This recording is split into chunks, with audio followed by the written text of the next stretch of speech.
방문해 주셔서 감사합니다. 저자가 마이크로소프트사에서 17년 동안 근무를 하면서 얻을 수 있었던 굉장히 특별한 경험 중에 하나는 파트너십 강화를 통해서 조직이 어떻게 변화를 하고 어떻게 성과를 내는지를 확인할 수 있었던 것이라고 합니다. 저자가 이야기하기로는 전 CEO가 스티브 발머인데, 이 사람이 CEO로 있을 때는 주가가 한 20달러에서 30달러를 계속 왔다 갔다 했다는 거예요. 거의 2000년부터 2014년까지 성과가 별로 좋지 않았다는 거죠. 그렇게 회사 주가가 빌빌대고 있다가 사티아 나델라가 취임하기 시작하면서 이 마이크로소프트사의 주가가 고공행진을 하기 시작했죠. 회사에 어떤 문화적인 변화가 있었길래 이렇게 크게 차이가 날까를 살펴봤더니, 스티브 발머가 CEO로 있을 때에는 개인의 실력을 우선시하는 문화가 형성이 돼 있었다는 거예요. 지금 현재 한국 기업 문화랑 똑같죠. 그래서 나만 많이 알고 있으면 그게 내 자산이 되고 내 실력이 되잖아요. 그래서 내가 알고 있는 지식을 주변에 전파하기보다는 폐쇄적으로 나만 갖고 있죠. 그렇게 되면 어떻게 되느냐, 나 혼자는 잘 나갈 수 있지만 조직 전체로 봤을 때는 저성과를 유지할 수밖에 없는 거죠. 연구를 예로 들자면 내가 실험해서 알고 있는 지식을 다른 사람이 또 똑같이 실험을 해서 알게 된다.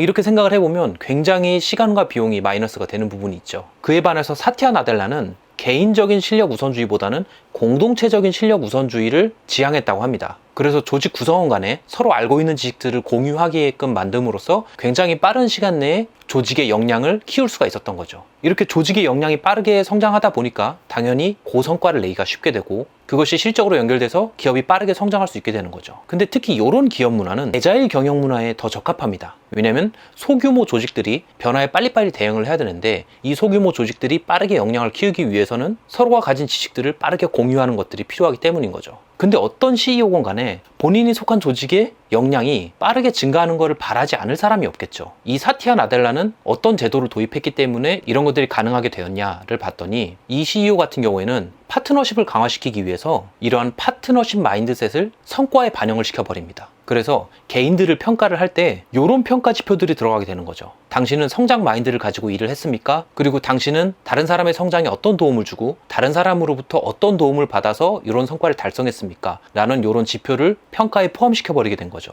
근데 보통의 기업들도 이런 평가 지표들이 있기는 하지만 사실은 포션이 굉장히 작기 때문에 실제로는 인사고과를 뒤집을 만한 그런 요인이 되지 못하는 데 반해서 이 마이크로소프트에서는 요거를 강력하게 밀어붙였다는 거죠. 그래서 이 저자가 한 팀의 매니저로 있을 때 부하의 고과를 주기 위해서 부하의 인사평가서를 보는데, 본인이 잘한 내용에 대해서는 굉장히 A4용지 4-5장의 분량으로 가져왔는데 반해서 다른 사람에게 어떤 도움을 줬느냐에 대해서는 한두 줄밖에 안 적혀 있었다. 그래서 이 사람을 좋은 고과를 줄 수가 없었다 라고 이야기를 합니다. 실제로 CEO의 의지가 일반 직원들한테도 다 반영이 됐다는 거죠. 그렇다 보니까 어떤 현상이 발생됐냐면, 나는 되게 고성과를 냈는데도 타인을 도운 부분이 적다는 이유로 저평가를 받아버리니까 이 친구가 다음 해부터는 다른 사람들을 돕고 공동으로 성과 창출을 하기 위해서 굉장히 노력을 했다라는 거예요. 그래서 함께 성과를 내는 그런 문화를 확산시키는 데 일조를 했다는 거죠. 이런 사례들이 기업 내부에서 점점 퍼져나가기 시작하면 이런 공동체적인 기업 문화가 정착이 되는 거겠죠. 이런 내용을 보니까 제가 문득 기억나는 것 중에 하나가, 구글에서는 어떤 사람이 뭔가 좋은 아이디어를 냈다라고 하면은 조언을 얻기 위해 누군가한테 찾아가더라도 다들 잘 도와준다는 거예요. 조언을 해주고 필요한 것을 지원을 해주고. 그게 왜 그러냐를 봤더니, 그 구글에 있는 직원들은 내가 타인을 도움으로써 나중에 내가 좋은 아이디어가 생겼어도 타인으로부터 도움을 받을 수 있을 거라는 그런 인식이 머릿속에 당연히 박혀있기 때문이라는 그런 글을 봤는데, 그게 갑자기 생각이 나더라고요. 아무튼 이런 기업 문화가 퍼져 있으면은 이 일을 하기가 재밌겠죠. 내가 뭔가를 하려고 해도 지원해주는 사람도 많고 응원해주는 사람도 많고 그러니까요. 그래서 이런 기업 문화의 변화를 경험한 저자는 이런 생각이 든 거예요. 파트너십이라는 것은 회사 내의 일이던 아니면 회사 밖의 일이던 혹은 내 삶에 관한 일이던 굉장히 중요하다라는 생각이 든 거죠.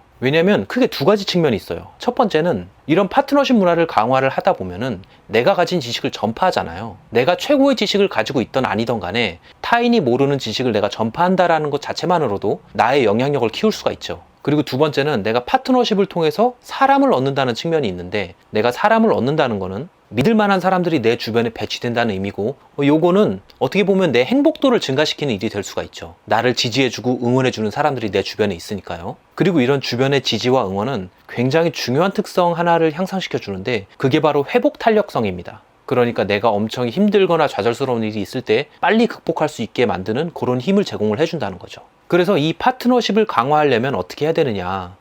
이 마이크로소프트 같은 경우에는 아예 제도로 CEO가 너 해라고 해서 하지만, 내가 회사 밖에서 이런 파트너십 문화를 구축하고 싶다라고 한다고 하면은 뭐 여러분들도 쉽게 예측을 하시겠습니다만, 목표가 같은 사람들끼리 모여서 뭐 비전을 공유하고, 그리고 상대방이 성장할 수 있도록 도와주고, 그리고 상대방의 이야기에 뭐 경청, 공감, 이런 것들은 다 아는 내용이고요. 제가 조금 와닿았던 부분은 본인만의 성장 플랫폼을 가지는 게 굉장히 중요하다고 합니다. 왜냐면 파트너십 구축을 하기 위한 어떤 커뮤니티를 만들기 위해서는 우리가 어떤 플랫폼을 활용을 해야 된다는 거죠. 만약에 내가 속한 회사에서 이런 사회적인 문화가 구축이 안 돼 있다고 한다면, 내가 회사 내에서 어떤 스터디 클럽을 만들던지 혹은 어떤 독서 모임을 만들던지 하는 방법들을 적용시켜 볼 수가 있겠고, 회사 밖이라면 내가 어떤 블로그를 운영하던가 SNS를 운영하던가 혹은 이런 유튜브를 운영하던가 혹은 카카오톡 오픈 채팅방을 이용하는 경우도 있겠죠. 뭘 사용하든 간에 나한테 맞는 플랫폼을 찾아서 활용하는 게 중요하다는 거죠. 그래서 이 책에서 강조하고자 하는 건 뭐냐면, 이렇게 급변하는 시대에서 결국 내가 생존하기 위해서는 동반 성장이라는 게 필요하다는 거죠.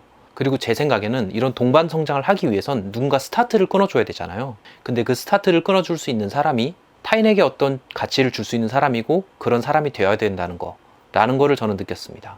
그런 관점에서 생각을 해보면, 제가 이런 노잼 북튜버 채널을 계속해서 운영하는 거나, 혹은 최근 커뮤니티에 말씀드린 것처럼 뭐 회사에서 담당 코치가 되겠습니다, 혹은 신입사원 교육을 시키겠습니다 라고 자발적으로 제안을 하는 거는 다 사실 어떻게 보면은 회사에서 필요로 하는 가치를 내가 제공을 하고, 그로 인해서 나의 영향력을 키우고 싶은 그런 욕심 때문인 거죠.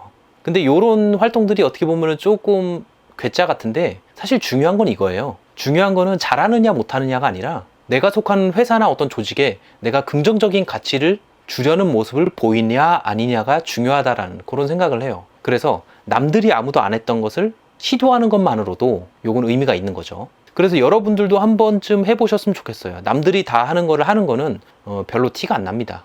기존에 없었던 것에서 어떤 긍정적인 변화를 주려고 노력하는 사람은 어찌됐건 제 생각에는 향후에 생존에 남들보다 조금 더 유리한 위치에 서지 않나 라는 그런 생각이 듭니다. 뭐 아무튼 오늘 영상은 여기까지고요. 시청해주셔서 감사합니다.